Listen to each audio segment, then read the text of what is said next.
ने तम समस्त को स्वागत करुच्ची मो यूट्यूब चैनल। तो +2 सेकेंड ईयर दुई हजार 25 रे एग्जाम दौथुवा पिला माने तो +2 सेकेंड ईयर पिला माने को स्वागत करुच्ची। तो पिला माने कौन ना आज आम क्लास स्टार्ट करवा।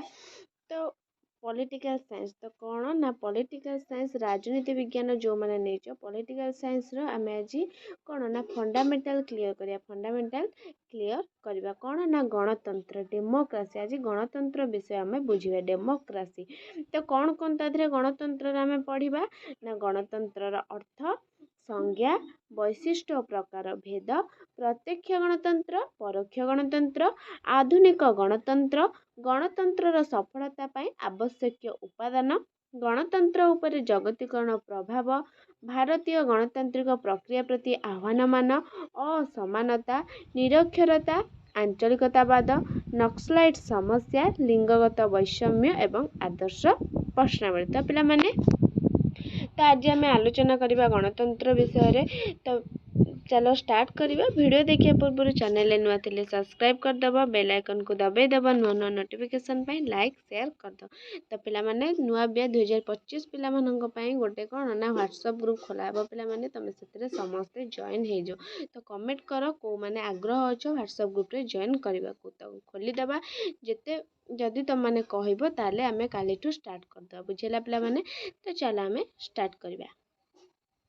देख गणतंत्र आसला डेमोक्रेसी डेमोक्रेसी देख सेमती गणतंत्र अर्थ मीनिंग ऑफ डेमोक्रेसी प्रकार भेद वैशिष्ट्य कौन देला ना टाइप्स ऑफ फीचर तापरे भारतीय गणतंत्र प्रक्रिया प्रति आह्वान तापरे असमानता इन इक्वालिटी निरक्षरता आंचलिकतावाद नक्सल समस्या लिंगगत वैषम्य। तो पढ़ा आधुनिक विश्व रे गणतंत्र पद्धति ही आधुनिक विश्व रे कौन थिला ना गणतंत्र पद्धति ही सर्वश्रेष्ठ शासन पद्धति रे मान्यता लाभ करिछि। पृथ्वीर विभिन्न देश रे क्रमे राजतंत्र और स्वरतंत्र विलोप घटी सेठारे गणतंत्र शासन प्रतिष्ठित होइछि।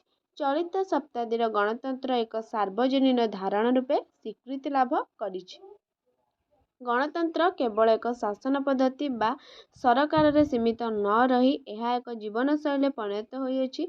गणतंत्र रे जनप्रिय सार्वभौमता प्रतिष्ठा सहित व्यक्तित्वर विकास संभव होइतबारु एहार जनप्रियता दिन को दिन वृद्धि कौन देला ना गणतंत्र रे कौन ना जनप्रिय सार्वभौमत्व प्रतिष्ठा सहित व्यक्तित्वर विकास जनप्रिय सब लोक मान सहित कौन गोटे व्यक्तिर विकास सहित यही जनप्रियता कौन ना दिन दिन कौन ना वृद्धि पाउछि।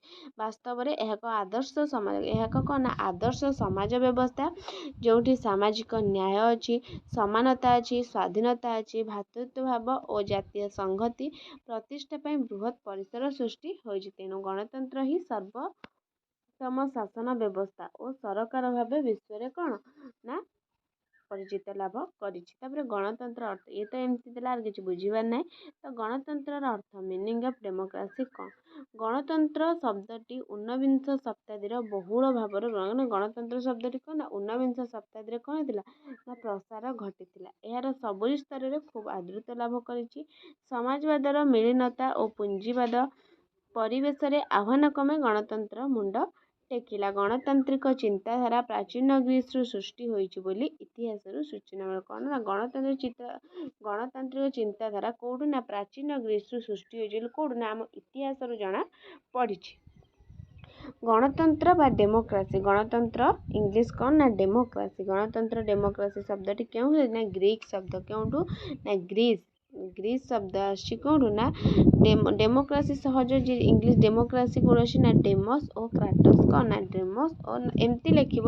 गणतंत्र शब्दटी ग्रीक शब्द अच्छी जार अर्थ होछि कौन ना डेमस एवं क्राटस बा क्रासिया डेमस एवं क्राटस बा क्रासिया र मिश्रण रु आसीछि बुझेला। तापरे डेमस अर्थ कौन ना गण गण अर्थात कौन ना लोक ବୁଝିହେଲା। ଡେମୋସ୍ ର ଅର୍ଥ ଗଣ ଏବଂ କ୍ରାଟସ୍ ର ଅର୍ଥ ହେଲା କ'ଣ ନା କ୍ଷମତା। ବୁଝିହେଲା। ଗଣ ମାନେ କ'ଣ? ଲୋକମାନେ, ଲୋକମାନଙ୍କ କ୍ଷମତା। ଗଣ ଅର୍ଥ କ'ଣ ନା ଡେମୋସ୍ ଅର୍ଥ ଗଣ, ଗଣ ଅର୍ଥ କ'ଣ ନା ଲୋକମାନେ, ଲୋକମାନଙ୍କର କ୍ଷମତାକୁ ବୁଝାଏ ଗଣତନ୍ତ୍ର। ଲୋକମାନଙ୍କ କ୍ଷମତା କ'ଣ? ପାୱାର କ'ଣ? ଏଣୁ ଗଣତନ୍ତ୍ରର ଅର୍ଥ ଗଣ କ୍ଷମତା। ବୁଝିହେଲା। ଏହି ପରିପ୍ରେକ୍ଷୀରେ କ'ଣ ବର୍ନାର୍ଡ ଗ୍ରୀକ୍ କହିଛନ୍ତି ଯେ ବର୍ନାର୍ଡ ଗ୍ରୀକ୍ ଅଛନ୍ତି ଜଣେ ଦାର୍ଶନିକ। ସେ କ'ଣ କହିଛନ୍ତି ନା ଗଣତନ୍ତ୍ର ଏକ ବାଛ ବିଚାର ବିହୀନ, ଗଣତନ୍ତ୍ର ହେଉଛି ଏକ ବାଛ ବିଚାର ବିହୀନ, ଗୋଟେ ବାଛି ହେଇକି ଆସିଛି ଗଣତନ୍ତ୍ର। ବୁଝିହେଲା। ମାନେ ଲୋକଙ୍କ କ୍ଷମତା କ'ଣ? ବାଛ ବିହୀନ ଶବ୍ଦ ଯାହାକି ସବୁବେଳେ ସାଧାରଣ ଲୋକଙ୍କ ଦୈନନ୍ଦିନ କାର୍ଯ୍ୟକ୍ରମ ସହିତ, ମାନେ ଗଣତନ୍ତ୍ର ହେଉଛି ଏମିତି ଏକ ଶବ୍ଦ ଯାହା ସାଧାରଣ ଲୋକ ସବୁଦିନିଆ କରୁଛନ୍ତି ସେହି କ'ଣ କାର୍ଯ୍ୟକ୍ରମ ସହ କ'ଣ ନା ଓତପ୍ରୋତ ଭାବରେ ତାଙ୍କ ସହିତ ଜଡ଼ିତ। ସଂଜ୍ଞା ଦେଲା ତ ମେନ୍ ହେଉଛି ସଂଜ୍ଞା। ଯେତେବେଳେ ତମେ ଗଣତନ୍ତ୍ର ଲେଖିବ କି ଲଙ୍ଗ କୋଶ୍ଚିନ୍ ହଉ 2 ମାର୍କିଆ ହଉ, ସଂଜ୍ଞା ହେଉଛି ମେନ୍। ତ ଏମିତି ସଂଜ୍ଞା ତମର କୋଶ୍ଚିନ୍ ଆସିବ ଆବ୍ରାହମ ଲିଙ୍କନ ମତରେ କ'ଣ? ଗଣତନ୍ତ୍ର କ'ଣ? ଆବ୍ରାହମ ଲିଙ୍କନଙ୍କ ମତରେ ଗଣତନ୍ତ୍ର ଶବ୍ଦ କ'ଣ ନା ଗଣତନ୍ତ୍ର ହେଉଛି ଲୋକମାନଙ୍କ ଦ୍ୱାରା ଲୋକମାନଙ୍କ ପାଇଁ କ'ଣ? Democracy is a government of the people by the people and for the people. ବୁଝିହେଲା। କ'ଣ ଆବ୍ରାହମ ଲିଙ୍କନ କହିଛନ୍ତି ଯେ ଗଣତନ୍ତ୍ର ହେଉଛି କ'ଣ ନା ଲୋକମାନଙ୍କର ଏବଂ ଲୋକମାନଙ୍କ ଦ୍ୱାରା ଲୋକମାନଙ୍କ ପାଇଁ ହେଉଛି ଗଣତନ୍ତ୍ର। ଲୋକମାନଙ୍କ ପାଇଁ ଗଣତନ୍ତ୍ର ହେଉଛି ସବୁକିଛି। ତାପରେ ଦେଖିବା ଲର୍ଡ ବ୍ରାଇସ୍ଙ୍କ ମତରେ କ'ଣ? ଲର୍ଡ ବ୍ରାଇସ୍ଙ୍କ ମତରେ କ'ଣ ନା ଲର୍ଡ ବ୍ରାଇସ୍ଙ୍କ ମତରେ ହେଉଛି ଗଣତନ୍ତ୍ର ହେଉଛି ସେହି ସରକାର ଯେଉଁଥିରେ ରାଷ୍ଟ୍ରର ଶାସନ କ୍ଷମତା କୌଣସି ଏକ ନିର୍ଦ୍ଦିଷ୍ଟ ଶ୍ରେଣୀର ଲୋକଙ୍କ ହାତରେ ନଥାଏ। କ'ଣ ଦେଲା ନା ଗଣତନ୍ତ୍ର ହେଉଛି ସେହି ସରକାର। କେଉଁ ସରକାର? ଯେଉଁଥିରେ ରାଷ୍ଟ୍ର, ଆମ ଯେଉଁ ରାଷ୍ଟ୍ର ଅଛି, ରାଷ୍ଟ୍ରର କ୍ଷମତା କ'ଣ ନା କୌଣସି ଏକ ନିର୍ଦ୍ଦିଷ୍ଟ ଶ୍ରେଣୀର ଲୋକଙ୍କ ହାତରେ ନଥାଏ। ସମୁଦାୟ ମାନେ ଗୋଟେ ନିର୍ଦ୍ଦିଷ୍ଟ ଗୋଟେ ରାଷ୍ଟ୍ରର କ୍ଷମତା, ତାଙ୍କ କହିବା ମତେ ଗୋଟେ ରାଷ୍ଟ୍ରର କ୍ଷମତା ଯେମିତି ସରକାର ହେଉଛି, ତାଙ୍କ ହାତରେ ନିର୍ଦ୍ଦିଷ୍ଟ ଗୋଟେ ଲୋକ ହାତରେ ନଥାଏ। ଗୋଷ୍ଠୀ ଯେଉଁମାନେ ହେଉଛନ୍ତି ଗୋଷ୍ଠୀ, ତ ସଦସ୍ୟଙ୍କ ହାତରେ ଆଇନଗତ ନ୍ୟସ୍ତ ରହିଥାଏ। ବୁଝିହେଲା। ତାପରେ ଦେଖ ସିଲିଙ୍କ ମତରେ କ'ଣ ହେଉଛି? ସିଲିଙ୍କ ମେନ୍ ଏଟା ସିଲିଙ୍କ ମତରେ ହେଉଛି ମାନେ ଇମ୍ପୋର୍ଟାଣ୍ଟ କୋଶ୍ଚିନ୍ଟା। ସିଲିଙ୍କ ମତରେ ଗଣତନ୍ତ୍ର ହେଉଛି କ'ଣ ନା ଏକ ସରକାର ଯେଉଁଥିରେ ଗଣତନ୍ତ୍ର ହେଉଛି ଏକ ସରକାର ଯେଉଁଥିରେ ପ୍ରତ୍ୟେକ ବ୍ୟକ୍ତିର ସେଥିରେ ଅଂଶ ଥାଏ। ବୁଝିହେଲା। ତାହେଲେ ମାର୍କ ଆବ୍ରାହମଙ୍କ ମତରେ କ'ଣ? ମାର୍କ ଆବ୍ରାହମ ମତରେ କ'ଣ ନା ସଂଖ୍ୟା ଗରିଷ୍ଠତା ବା ଅନ୍ୟ କୌଣସି ଉପାୟରେ ଶାସନ କରିବାକୁ ଗଣତନ୍ତ୍ର ସଂଖ୍ୟାଗରିଷ୍ଠ ମାନେ ଅଧିକ ସଂଖ୍ୟକ ଲୋକ ଯେଉଁ ସଂଖ୍ୟାଗରିଷ୍ଠତା ବା ଅନ୍ୟ କୌଣସି ଉପାୟରେ ଶାସନ କରିବାକୁ ଗଣତନ୍ତ୍ର କୁହାଯାଏ ନାହିଁ। କ'ଣ ନା ଗଣତନ୍ତ୍ର କୁହାଯାଏ ନାହିଁ। କିନ୍ତୁ ପ୍ରଧାନତଃ କିଏ ଶାସନ କରିବ ଏବଂ ବସ୍ତୁତଃ କେଉଁ ଉଦ୍ଦେଶ୍ୟ ସାଧନ ନିମନ୍ତେ ଶାସନ ହେବ ତାହା ନିର୍ଦ୍ଧାରଣର ପଦ୍ଧତି ମାନେ କେଉଁ ଉପାୟରେ ଶାସନ କରିବ, କେଉଁ ପଦ୍ଧତି ନେଇକି, କେଉଁ ବସ୍ତୁକୁ ନେଇ, ତାକୁ ଆମେ କହିବା ଗଣତନ୍ତ୍ର। କିନ୍ତୁ ସଂଖ୍ୟାଗରିଷ୍ଠତା କି ତମ ମନ ଇଚ୍ଛା କୌଣସି ଉପାୟରେ କରିବ ତାକୁ ଆମେ କହିପାରିବା ନାହିଁ ଗଣତନ୍ତ୍ର। ତାପରେ କ'ଣ ଦେଲା ନା ପ୍ରଫେସର ଡାଇସ୍ଙ୍କ ମତରେ କ'ଣ ନା ଗଣତନ୍ତ୍ର ହେଉଛି ଏପରି ଏକ ସରକାର ଯେଉଁଠି ଲୋକଙ୍କର ସଂଖ୍ୟାଧିକ ଅଂଶ ସରକାରରେ ଭାଗ ନେଇଥାନ୍ତି। ତ ପିଲାମାନେ ଯେଉଁ କହିଲି ଗଣତନ୍ତ୍ର କ'ଣ ତମାନେ ନୋଟ୍ କରିବ ଏବଂ ତା ସଂଜ୍ଞା ଗୁଡ଼ିକ ସବୁ ନୋଟ୍ କରିବ। ବହୁତ ଇମ୍ପୋର୍ଟାଣ୍ଟ। ଦେଖ ତମକୁ ଯେତେବେଳେ MCQ କି 1 ମାର୍କିଆ କୋଶ୍ଚିନ୍ ଆଣିବି ଏଇ କୋଶ୍ଚିନ୍ ତା ଦେହରେ ନିଶ୍ଚିନ୍ତ ଥିବ। ପ୍ରଫେସର ଡାଇସ୍ଙ୍କ ମତରେ ଗଣତନ୍ତ୍ର ହେଉଛି ଏପରି ଏକ ସରକାର ଯେଉଁଠି ଲୋକ ସଂଖ୍ୟାର ସଂଖ୍ୟାଧିକ ଅଂଶ ସରକାରରେ ଭାଗ ନେଇଥାନ୍ତି। କ'ଣ ନା ଅଧିକ ସଂଖ୍ୟା ସରକାରରେ ଭାଗ ନେଲେ ତାଙ୍କ ମତରେ ଗଣତନ୍ତ୍ର ହେଉଛି ଏହା। ତାପରେ ଷ୍ଟାଫୋର୍ଡ କ୍ରିପ୍ସଙ୍କ ମତରେ କ'ଣ ନା ଗଣତନ୍ତ୍ର ହେଉଛି ଏକ ପ୍ରକାର ଶାସନ ବ୍ୟବସ୍ଥା ଯେଉଁଥିରେ ପ୍ରତ୍ୟେକ ପ୍ରାପ୍ତ ବୟସ୍କ ବ୍ୟକ୍ତିମାନେ ସମାନ ଭାବରେ ସମସ୍ତ ବିଷୟରେ ନିଜ ଇଚ୍ଛା ଅନୁସାରେ ଅଭିଳାଷ କରିବା ସେମାନେ ଗଣତନ୍ତ୍ର। ଆମେ ଧର ଯାହା କହୁଛୁ ଏଇ ଲୋକ ଏହା ଯେଉଁ ଥିଲା ଆଗ କାଳରେ କି ଏଇ ଲୋକ ଆମେ ଯାହା କହିବୁ ତ ସରକାର ଯାହା କହିବେ ସେ ମାନିବାକୁ ସେ ବାଧ୍ୟ ନା।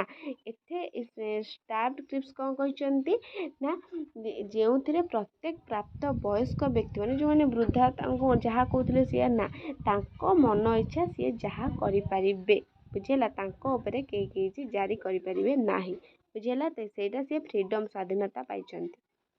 ମାର୍କ୍ସଙ୍କ ମତରେ କ'ଣ ଶେଷ ନା ଗଣତନ୍ତ୍ର ହେଉଛି ଏକ ଜୀବନ ପ୍ରଣାଳୀ। କ'ଣ ନା ୱେ ଅଫ୍ ଲାଇଫ୍। ଗଣତନ୍ତ୍ର ହେଉଛି ଏକ ଜୀବନ ପ୍ରଣାଳୀ। ତ ପିଲାମାନେ ତମମାନଙ୍କର ଥିଲା ଏଇ ହେଡ଼ିଂ ଗଣତନ୍ତ୍ର, ତାକୁ ନୋଟ୍ କରିଦେବ। ନେକ୍ସଟ କ୍ଲାସ୍କୁ ଆମେ ପରବର୍ତ୍ତୀ ଆଲୋଚନା କରିବା କ'ଣ ନା ଭାରତୀୟ ଗଣତନ୍ତ୍ର ପ୍ରକ୍ରିୟା ଏବଂ ପ୍ରକାରଭେଦ ଅସମାନତା ସବୁକିଛି ଆଲୋଚନା କରିବା। ଭିଡ଼ିଓଟି ଭଲ ଲାଗିଥିଲେ ଲାଇକ୍ ସେୟାର ସବସ୍କ୍ରାଇବ୍ କରିଦେବ। ରହୁଛି। ଧନ୍ୟବାଦ।